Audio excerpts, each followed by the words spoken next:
Mais uma aula de Direito Administrativo, parte 6. Já falamos de princípios, poderes, organização administrativa. Na aula passada falamos de atos administrativos. Lembra que no nosso material, atos administrativos e controle da administração pública formam um bloco único de questões, só que as questões mais relacionadas a atos nós encerramos na aula anterior. Agora, nós vamos focar mais nesse tópico daqui, ó, controle da administração pública. Vamos aqui para a questão de número 10 do nosso material, lembrando que estamos na questão 10 daquela parte que fala de atos administrativos e controle. A questão 10 diz assim: em razão do exercício de sua prerrogativa de autotutela, a administração poderá revogar seus atos administrativos válidos com efeito ex tunc. Nós já falamos até aqui no curso em relação à autotutela. E o que seria a autotutela? É o controle interno, é o controle da administração em relação aos seus próprios atos.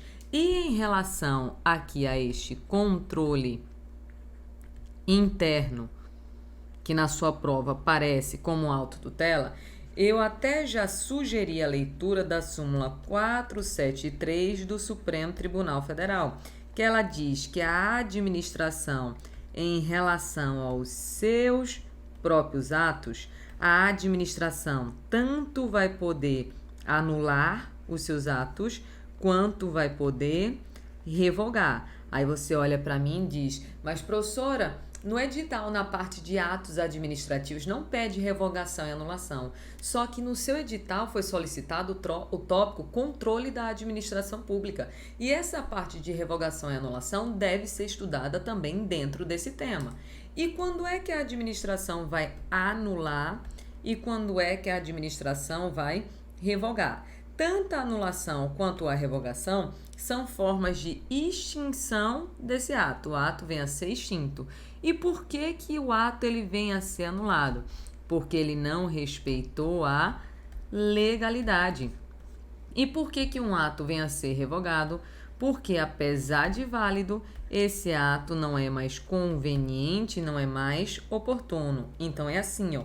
Quando um ato tem um defeito, um vício que o torna ilegal, ou seja, o ato não respeitou a legalidade, a administração deve anular esse ato. Já quando o ato ele é válido, aqui na revogação, necessariamente eu tenho um ato que ele é válido. Mas quando o ato, apesar de válido, não é mais conveniente, oportuno, ou seja, não é mais adequado para aquele momento, a administração vai poder revogar. Só que tem uma coisa: qual é o efeito dessa anulação? Qual é o efeito desta revogação? O efeito da anulação é um efeito ex tunc, ou seja, um efeito retroativo. Eu anulo para trás, para desconstituir a ilegalidade desde aqui a produção daquela irregularidade. Efeito ex tunc, efeito retroativo. Já que a revogação, como eu tenho um ato válido, o efeito da revogação é um efeito ex nunc, ou seja, efeito não retroativo. Quando a administração revoga um ato, ela está dizendo que de hoje em diante, esse ato não vale mais, mas o que passou, passou e preservado. Em outras palavras, o efeito da revogação é ex nunc, não retroativo. Aí olha aqui essa questão de número 10, ela diz assim, ó: em razão do exercício da prerrogativa da autotutela, a administração vai poder revogar os seus atos administrativos válidos. Até aqui perfeito, concorda? Revogação é gerar a extinção de um ato administrativo válido. Só que a questão está dizendo que o efeito da revogação é um efeito ex tunc, um efeito retroativo. Não, o efeito aqui na revogação é um efeito ex nunc, ou seja, é um efeito não retroativo. A extinção, ela vai produzir efeitos daquele momento em diante. Então, em virtude do finalzinho aqui da questão de número 10, ela se tornou errada.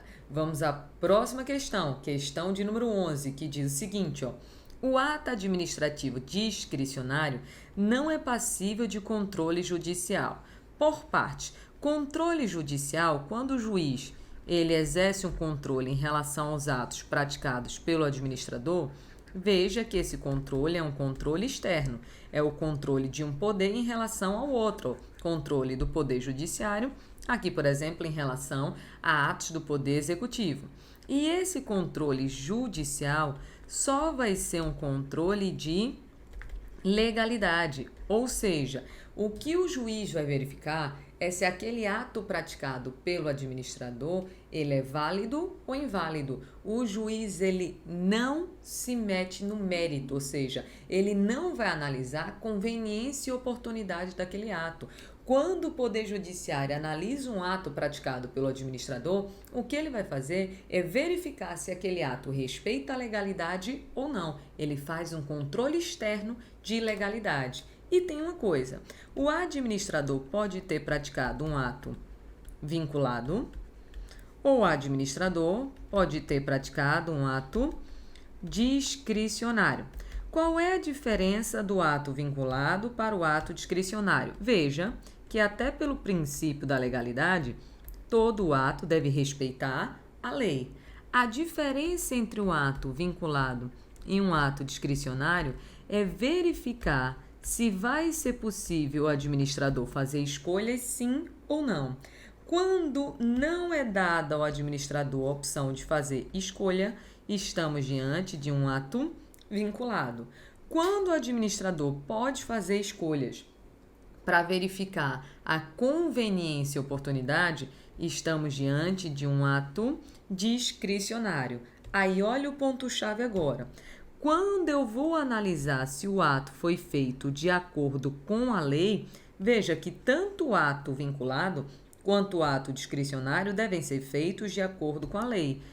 Se eu estou verificando se o ato foi feito de acordo com a lei, eu estou fazendo um controle de legalidade. Observe, então, que esse controle de legalidade existe tanto em relação a atos vinculados quanto em relação a atos discricionários.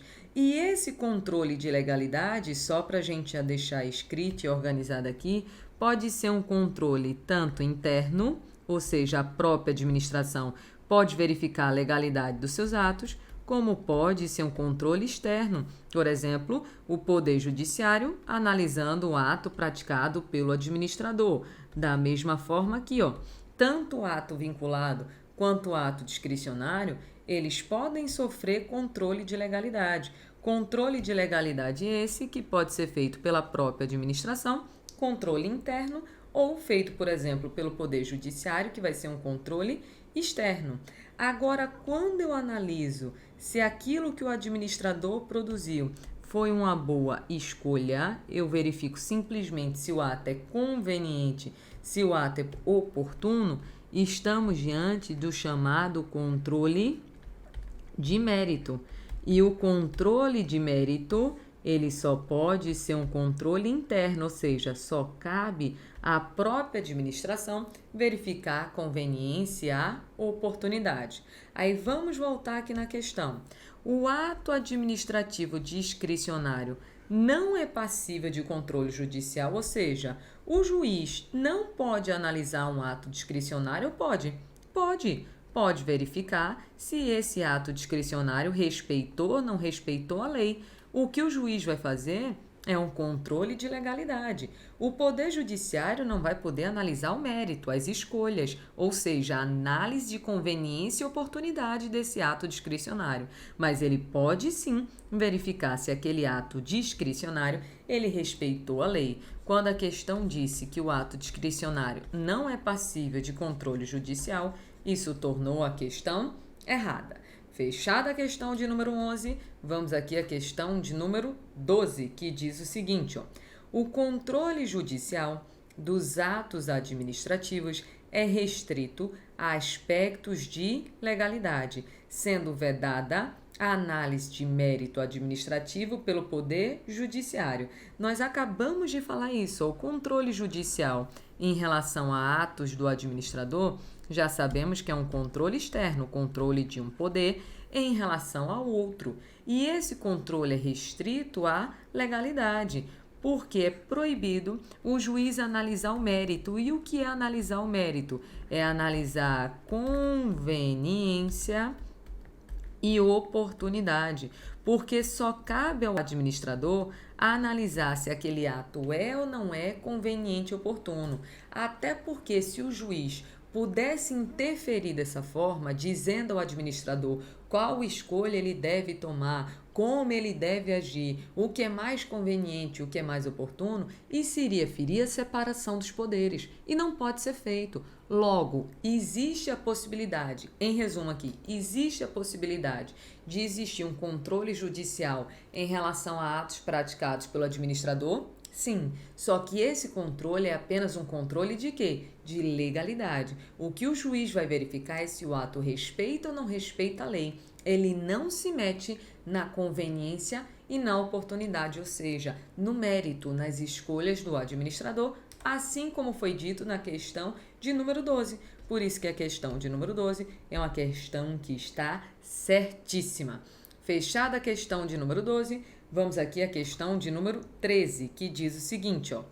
O mandado de segurança e o habeas data são remédios constitucionais. Você estuda essa parte, logicamente, em direito constitucional e lá você aprofunda esses remédios. Vamos ler de novo. O mandado de segurança e o habeas data são remédios constitucionais utilizados para a realização do controle judicial da administração pública. Até aqui, certo? Sim ou não? Certo. Observa o seguinte. Imagina que eu fiz um concurso. Eu era a próxima a ser chamada. Só que passaram uma pessoa na minha frente. Eu vou deixar por isso mesmo? Claro que não. Vou fazer o quê? Não precisa matar a pessoa. O que eu vou fazer? Eu vou entrar com mandado de segurança. Por quê? Porque eu tenho o direito líquido e certo de vir a ser observada aquela ordem de classificação. Então, esse remédio constitucional é uma forma de eu provocar o Poder Judiciário para ele analisar aquele ato que foi feito pelo administrador. Vai ser um controle do juiz em relação ao administrador, controle externo em relação à legalidade do ato. Até aqui está perfeito. Aí continua e diz, controle este que pode acontecer por provocação ou de ofício. Opa! O que é um controle por provocação? O Poder Judiciário, ele é inerte, ou seja, o Judiciário ele só age mediante provocação. Em uma linguagem simples, se ninguém pedir nada, o que o juiz faz? Nada. Porque o juiz, o Poder Judiciário, ele só age mediante provocação. Então, se furaram a fila lá do concurso que eu fiz, eu tenho que provocar o judiciário com esse mandado de segurança para poder o juiz analisar a minha situação. Mas se eu não fizer isso, se ninguém fizer isso, o que o juiz analisa? Nada, porque o controle judicial, ele só pode ser feito mediante provocação. O Poder Judiciário, ele não vai fazer um controle de ofício. E o que seria de ofício? É sem ninguém pedir. Não pode o juiz iniciar um processo sem ninguém ter solicitado. Ele não pode agir de ofício. Por quê? Porque o Poder Judiciário, ele é inerte. Ou seja, ele só age mediante provocação. Como a questão de número 13 falou que o Poder Judiciário poderia agir de ofício, é uma questão que se encontra errada. Fechada a questão de número 13, vamos aqui à questão de número 14, que diz assim: a administração pública poderá revogar atos administrativos que possuam vícios que os tornem ilegais. Opa, vamos lá. A administração pública pode revogar seus atos? Até que pode. Só que a revogação é a extinção de um ato que, apesar de válido, necessariamente o ato, apesar de válido, ele não é mais conveniente e oportuno. Se o ato é ilegal, ele não vai ser revogado. Ele vai ser o quê? Anulado. Então, já sabemos que a questão está errada, né? Porque quando falar em revogação, revogação é extinção de ato válido. Se o ato é ilegal, ele não vai ser revogado, ele vai ser anulado. Já vou marcar aqui que a questão se encontra errada. Vamos ler ela inteira de novo. A administração pública poderá revogar atos administrativos que possuam vício que os tornem ilegais, ainda que o ato revogatório não tenha sido determinado pelo Poder Judiciário. Isso que ele está dizendo aqui é o seguinte, ó, que a administração pode revogar seus próprios atos sem precisar do Poder Judiciário. E isso realmente, porque pelo princípio da autotutela, a administração pode gerar a extinção dos seus próprios atos sem precisar pedir ao juiz, é a própria administração que gera a extinção. E isso nós conhecemos como autotutela, que é a possibilidade da administração verificar e gerar até a extinção dos seus próprios atos. Mas como ele falou em revogação e em ilegalidade, já vimos aqui que a questão 14 é uma questão que se encontra errada. Vamos agora à questão de número 15, que diz o seguinte, ó: o controle externo da administração pública é hierarquicamente superior ao controle interno de cada órgão. Essa parte relacionada a controle externo, controle interno, eu até aconselho a leitura aqui do artigo 70 da Constituição Federal. O que acontece? Todos os poderes, todos os órgãos, eles devem exercer um controle interno, ou seja, uma análise em relação aos seus próprios atos. Mas até pelo sistema chamado de sistema de freios e contrapesos, um poder também vai poder fiscalizar os atos praticados por outro poder. Quando o juiz analisa um ato que aconteceu lá na prefeitura, por exemplo, é um controle externo. Só que eu te pergunto, o controle externo, ele é superior ao controle interno? Não, porque não existe hierarquia entre formas de controle. O controle interno e o controle externo, eles se ajudam, eles se auxiliam, mas não existe um controle, um tipo de controle que venha a ser superior ao outro. Logo, quando essa questão de número 15 falou que o controle externo seria superior ao controle interno de cada órgão, é uma questão que se tornou errada.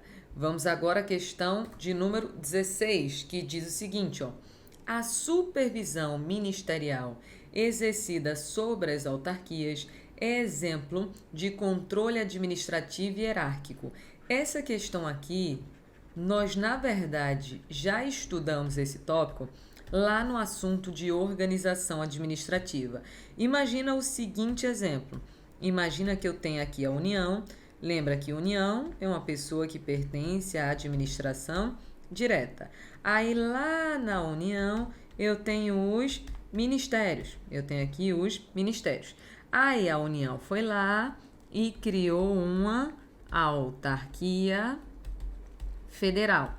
Autarquia federal. Já sabemos que a autarquia pertence à administração indireta. Lembra que isso daqui é o fenômeno da descentralização. Eu tenho uma pessoa passando a atividade para outra pessoa.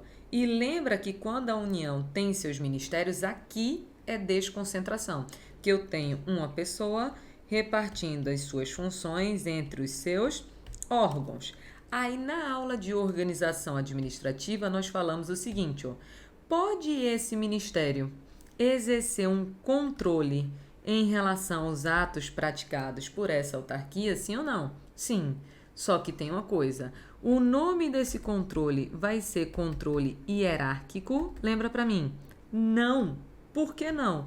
Porque não existe hierarquia das pessoas da administração direta em relação às pessoas da administração indireta. O que existe aqui é uma vinculação. Então, como é que vai ser o nome deste controle da administração direta em relação à pessoa da administração indireta? Vai ser chamado de controle finalístico, podendo ser chamado de tutela ou podendo ainda ser chamado de supervisão ministerial. Supervisão ministerial. Aí olha de novo essa questão de número 16. A supervisão ministerial, que é esse controle que exemplificamos aqui, Exercida sobre uma autarquia é exemplo de controle hierárquico. É um controle hierárquico? Não, porque não existe hierarquia na relação entre pessoas diferentes. O que existe é apenas uma vinculação. O que acontece aqui é um controle finalístico. É uma tutela, mas não seria um controle hierárquico. Por isso, questão de número 16 é uma questão que se encontra errada e foi um reforço a algo que nós já tínhamos falado lá no assunto de organização administrativa.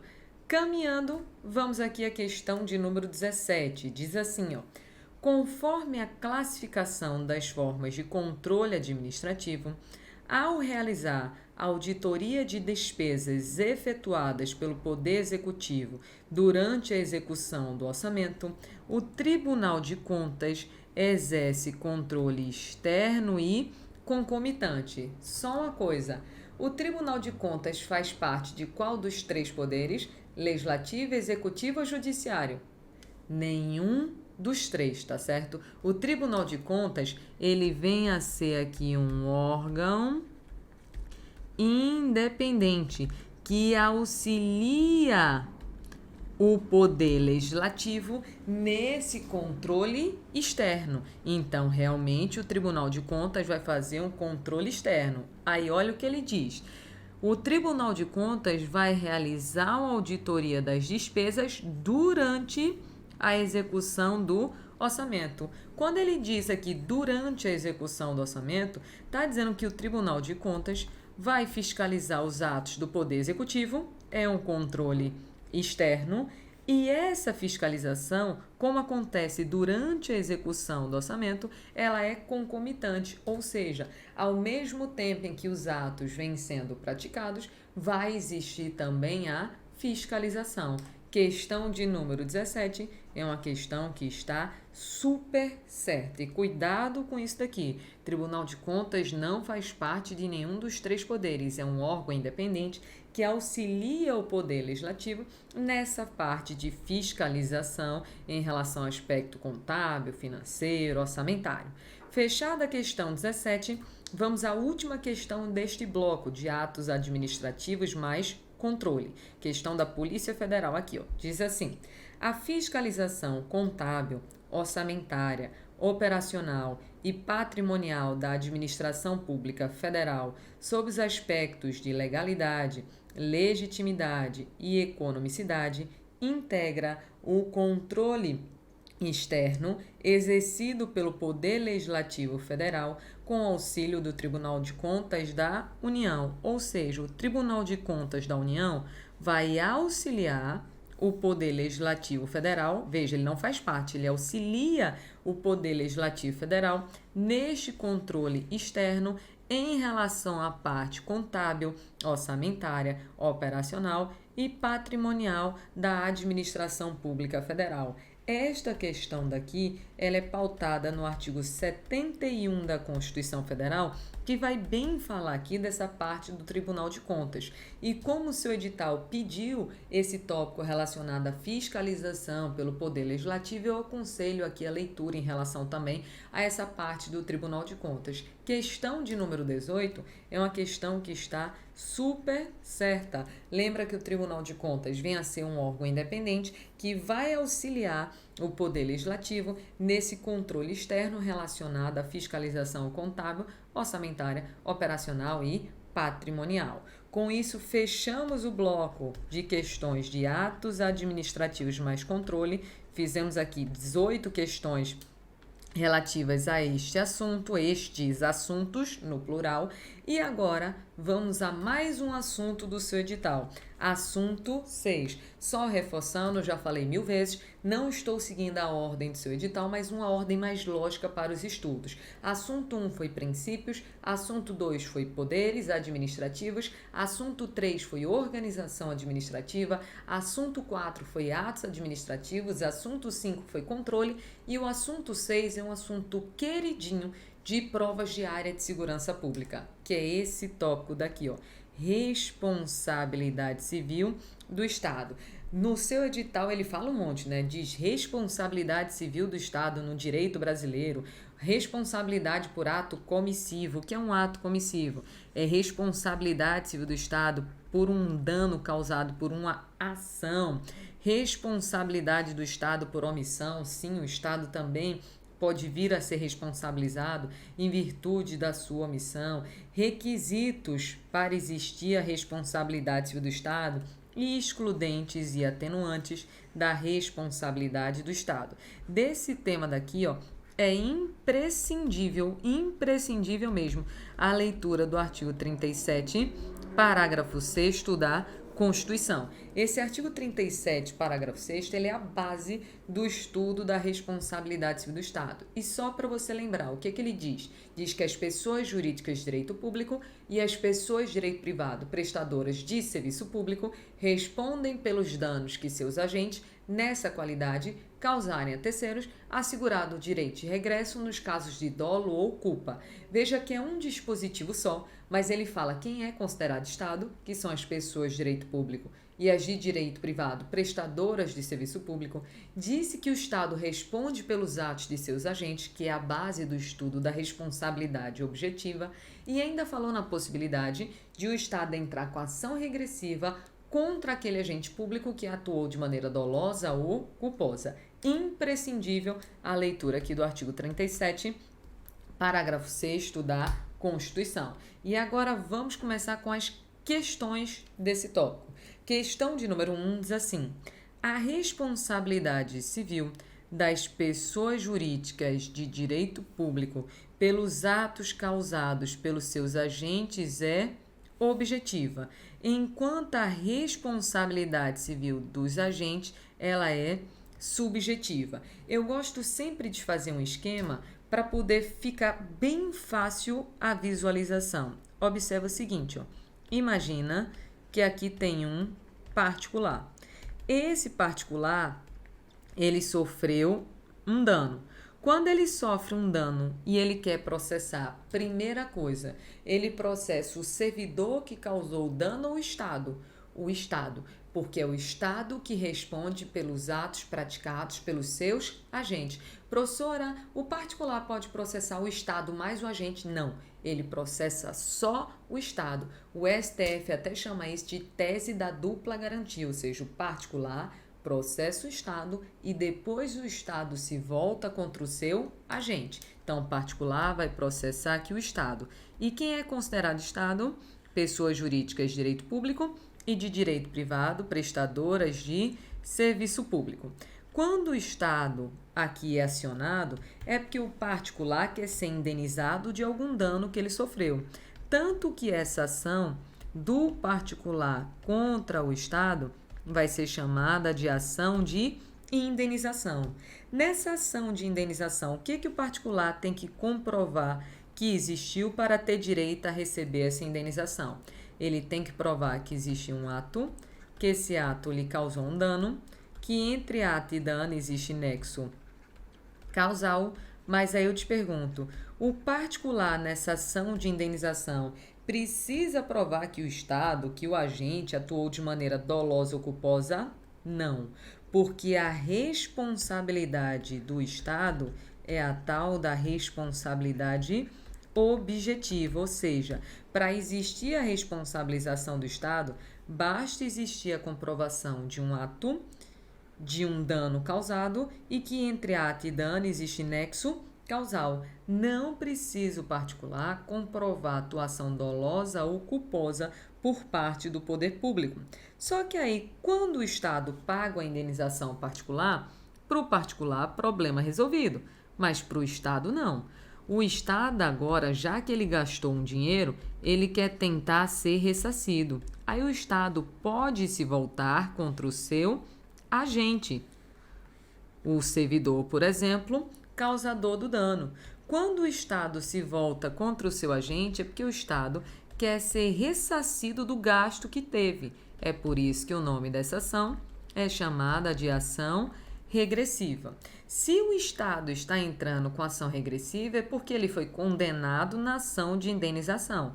Já existiu a comprovação de um ato, de um dano e de um nexo causal. Mas é automático o Estado obrigar o agente a ressarci-lo? Não, porque o Estado vai ter que comprovar agora que o agente atuou de maneira dolosa ou ao menos culposa. Por quê? Porque a responsabilidade do agente ela é do tipo subjetivo, ou seja, se o agente não causou dano de maneira dolosa nem de maneira culposa, ele não vai ser obrigado a ressarcir o Estado, porque o agente tem responsabilidade subjetiva. Agora, o Estado tem responsabilidade objetiva, ou seja, independentemente da existência de conduta dolosa ou culposa, o Estado, existindo ato, dano e nexo causal, vai ser obrigado a indenizar este particular. Aí, olha de novo essa questão aqui de número 1. A responsabilidade civil das pessoas jurídicas de direito público, pessoa jurídica de direito público entra aqui no conceito de Estado e diz que a responsabilidade do Estado, ela é objetiva. Perfeito até aqui. Já a responsabilidade dos agentes, ela é subjetiva. Perfeito. Por quê? Porque o agente ele só é obrigado a ressarcir o Estado se ele causou dano ao particular de maneira dolosa ou culposa. Já o Estado, independentemente de atuação dolosa ou culposa, ele é obrigado a indenizar se existe um ato, um dano e um nexo causal, já que a responsabilidade do Estado ela é objetiva. Questão de número 1 exemplifica bem o caminhar do artigo 37, parágrafo 6º da Constituição e é uma questão que está super correta. Fechado até aqui? Só deu tempo de fazer a questão de número 1 do tópico de responsabilidade civil do Estado. Mas na próxima parte, fechamos responsabilidade civil do Estado para poder já ir para um outro assunto que é licitação. Então, respira e até a próxima aula. Tchau, pessoal!